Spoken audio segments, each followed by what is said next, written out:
The Jurassic World Rebirth DLC seems to be just around the corner for Jurassic World Evolution 3, so today we're going to be talking about how their latest free update has teased how Rebirth DLC is coming, and we'll also be taking a look at what could possibly be in that DLC along with Chaos Theory DLCs. So, how does this free update kind of hint that Rebirth is coming? I think the main one everyone caught on to was the T Rex swimming. 100%, you know, that's what Ember does in Rebirth. That's the first time we see T Rex properly swim.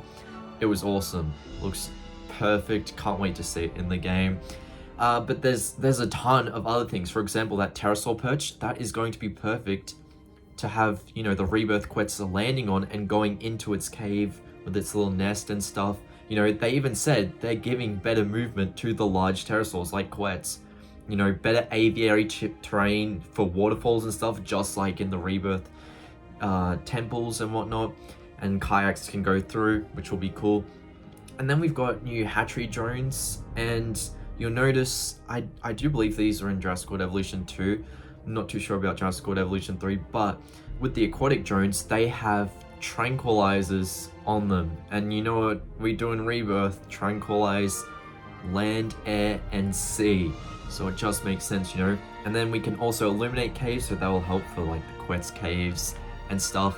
And flare to lead dinos. Of course, flares have been throughout the whole Jurassic Park franchise, but they did have this with Duncan leading away the T Rex, so that'll be cool to see, you know, maybe in a future update, leading away the T Rex with a flare. And just for extra cope, you know, in the teaser, we got to see Quetzalcoatlus, Velociraptor, Mosasaurus, T Rex, and SPINOSAURUS, which were all in Rebirth. So I think those are highly likely to be in the Rebirth DLC. And of course we got a free Cearadactylus. So what do I think the Rebirth DLC will consist of? I think there'll be two. Actually, I think there'll be a Rebirth DLC and a Mutant DLC. So we'll get into the Rebirth DLC first.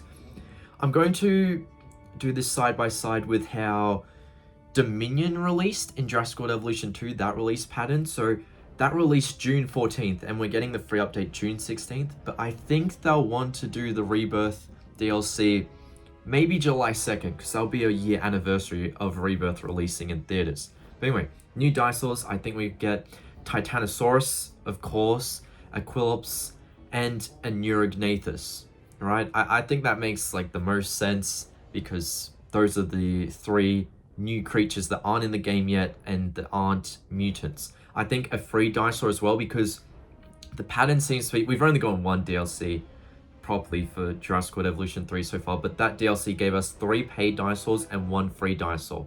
So I think we could also get a bonus 4th free dinosaur, the Jeholopterus, just in case anyone hasn't bought this DLC, they get their own Anurognathus, the Jeholopterus, right? In case they don't want to pay for the DLC, they can still get an Anurognathus, which would be cool. And then skins. I think the most crazy one they're gonna do is Spinosaurus. I really hope they find a way to make it so it can go into the lagoon on land. Obviously, it'll definitely be on land, I would presume. You know, it'll be like an alternate version for Spinosaurus JP3. But, you know, in the lagoon, we've seen this in Jurassic World the game when they add Rebirth Spino. It can be both on land and in the lagoon. So hopefully they do this with Jurassic World Evolution 3, because the main selling point of the Spinosaurs in Rebirth was they had mutualism with the Mosasaurus. So getting to see those guys interact in a JWE3 DLC would just be awesome. Of course, we'd have to get T Rex Ember, that was kind of teased. Mosasaurus, because, you know, need them with the Spinos. Quetzalcoatlus Rebirth, obviously. Velociraptor. And then ones that weren't in the free update teaser, I think Dilophosaurus, because it's got the new frills. Compsognathus, the red one, because that's very different. And then Dunkleosteus, because it did look pretty different from what's in Jurassic World Evolution 3, so I think it would be cool to get one. And I think August free dinosaur would be Nothosaurus, because, you know, if they can figure out how to get Spinosaurus in lagoons and on land, I think that would work perfect for Nothosaurus, because in Jurassic World Evolution 2, it was purely a lagoon creature. But we know in Camp Cretaceous, it was mainly on land. We barely saw it in water. So I think it would be perfect to have it both on land and in lagoon. And then Mutant DLC for, you know, so what was it? I think but for Dominion, we had the Bison one, which was like June 14th. And then we had the early Carnivore or Cretaceous pack, which was September 15th. But what was it? Rebirth released on DVD September 9th, so maybe that's when we can get this one. I think new dinosaurs would be T Rex, Mutadon, and then this one's a really crazy out there one, but it's Hybrid Pro 9301, which is a behind-the-scenes mutant Dilophosaurus with 4 legs. I think it was, because it does say it's a hybrid, I'd assume it's a hybrid of Aquilops and Dilophosaurus, because I assume they want to be like Mutasaurus from the Jurassic Park 4 script, where it can stand on, you know, bipedal and also on 4 legs.